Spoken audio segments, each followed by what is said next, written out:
পাকিস্তানের সাবেক প্রধানমন্ত্রী ইমরান খানের সঙ্গে আইন শৃঙ্খলা রক্ষাকারী বাহিনীর ব্যাপক সংঘর্ষ হয়েছে। রাজধানীর ইসলামাবাদে দফায় দফায় সংঘর্ষ হয়। এরপর সেখানে সেনাবাহিনীকে মোতায়েন করা হয়। এর মধ্যে পাঞ্জাবের লাহোরেও উত্তেজনা দেখা দেওয়ায় সেখানেও সেনাবাহিনী মোতায়েন করা হচ্ছে। ইংরেজি সংবাদ মাধ্যম দ্য ডন জানিয়েছে ইসলামাবাদে উত্তপ্ত পরিস্থিতি বিরাজ করছে। এছাড়া পার্শ্ববর্তী রাওয়ালপিন্ডিও উত্তপ্ত হয়ে আছে। এসবের মধ্যে সেখানে মোবাইল ইন্টারনেট বন্ধ রাখা হয়েছে।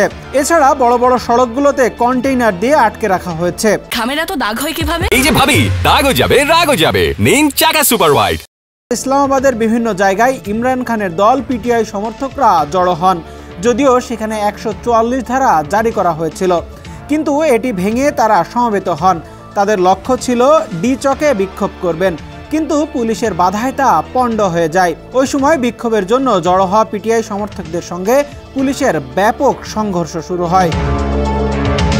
অপরদিকে লাহোরের মিনারি পাকিস্তানে জড়ো হওয়ার কথা আছে ইমরান সমর্থকদের। তারা জড়ো হলে লাহোরের আইন শৃঙ্খলা পরিস্থিতি অবনতি হতে পারে এমন আশঙ্কা থেকে পাঞ্জাব প্রশাসন সেনাবাহিনীর সহায়তা কামনা করে। সেনাদের বিমানবন্দর ও অন্যান্য গুরুত্বপূর্ণ অবকাঠামোতে মোতায়েন করা হবে বলে জানিয়েছে ডন।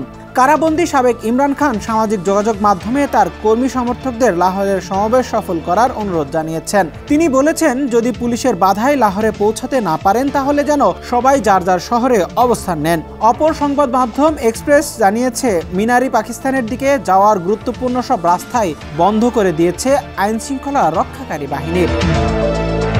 ডেস্ক রিপোর্ট, সমকাল।